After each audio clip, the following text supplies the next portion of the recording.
कई बार हम लोगों ने सुना होगा कि किसी के अंदर कोई आत्मा प्रवेश कर गई है या फिर किसी को देवी आई है। बहुत से लोग इन चीज़ों पर विश्वास करते हैं, बहुत से लोग विश्वास नहीं करते हैं। लेकिन आज की जो कहानी लेकर आई हूँ उसमें एक छोटे भाई के शरीर में उसका बड़ा भाई प्रवेश करता है, जिसे इस दुनिया से गए हुए लगभग 20 साल हो चुके हैं। आइए जानते हैं कैसे वो एक जगह बैठे हुए अपने से 50-50, 60-60 किलोमीटर दूर की घटना को एग्जैक्ट बता देते हैं। वो बताते हैं, मेरे अंदर मेरे भाई की आत्मा आती है और उसी से मुझे एक आगे समझो एलईडी चल रही हो ऐसे दिखाई देता है। आइए जानते हैं इनके सारे फैक्ट इस कहानी के बारे में कि ये कहानी सच्ची है या फिर लोगों का वहम है, या फिर आपको क्या लगा है। वो कहानी सुनते हैं, उसके बाद पता चलेगा। नमस्कार, मैं महक चौधरी आज आपके सामने फिर से एक सच्ची कहानी लेकर आई हूँ, जो कि हरियाणा के फतेहाबाद में है। और अगर वैसे दूरी तय की जाए, देखी जाए तो हिसार से लगभग 20 किलोमीटर दूरी पर एक गांव है, जिस गांव में एक व्यक्ति रहता है जिसका नाम है लीलू।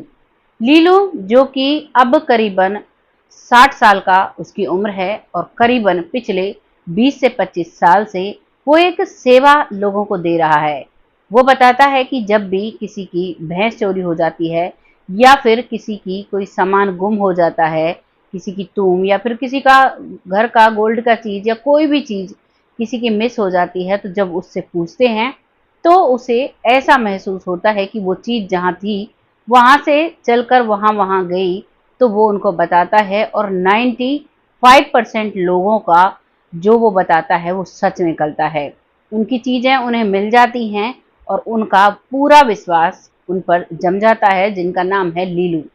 लीलू पर पूरा विश्वास है। अब 95% लोगों का काम हो जाता है, लेकिन 5% आज भी ऐसे लोग हैं जिनका नहीं पता चल पाता है। जो वो बताते हैं लेकिन वो गलत निकल जाता है।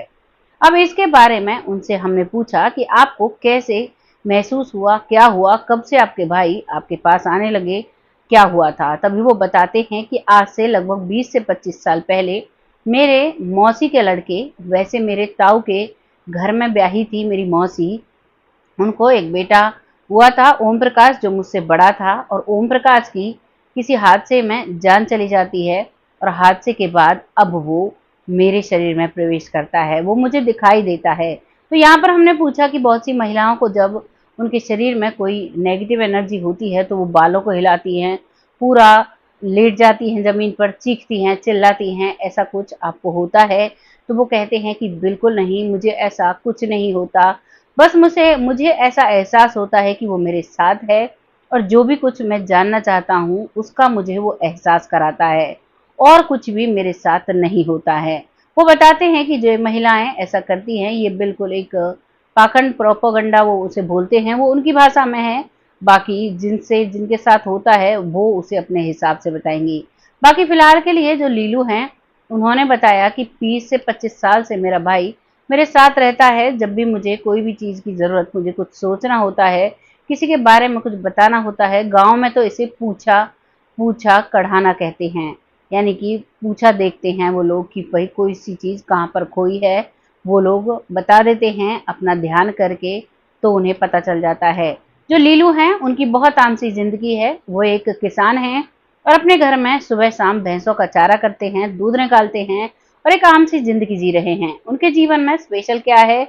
उनके जीवन में स्पेशल है कि वो सुबह शाम भगवान जी की एक जोत जलाते हैं, सच्चे मन से भगवान जी का नाम लेते हैं। अब बहुत से लोग कहेंगे कि यहाँ पर कुछ बुरी आत्माएं भी होती हैं, कुछ अच्छी आत्माएं भी होती हैं, लेकिन यहाँ पर ये जो बताते हैं, जो इन्हें अपने भाई के होने का एहसास होता है, इन्हें नहीं लगता कि वो आत्मा के रूप में है। इन्हें लगता है कि वाकई में वो मेरे साथ है और बिल्कुल नॉर्मल लगता है, जैसे हम दो लोग एक साथ रहते हैं, एक दूसरे की बातों को समझ जाते हैं, कभी कभी बिना कहे भी। वैसे ही अंडरस्टैंडिंग इन दोनों में है। ये थी कहानी, जो कि हिसार से करीबन 20 किलोमीटर दूर एक गांव था, जिस गांव में एक बड़ा भाई 20 से 25 साल से अपने भाई के साथ रह रहा है, जो कि इस दुनिया में ही नहीं है। और वो भाई जिसे दूर दूर तक लोग जानते हैं, बताया जाता है कि कोई फोन पर भी पूछता है कि हमारे घर में ये चीज यहाँ रखी हुई थी, लेकिन उसके बाद हमें नहीं पता। तो यहाँ पर लीलू बताते हैं कि जब मैं ये चीज़ें पूछता हूँ तो इसके बाद मुझे एक चित्र सा, एक पिक्चर सी मेरे सामने आती है और मुझे वहाँ पर एहसास हो जाता है कि वो चीज़ आपको वहाँ पर मिल सकती है।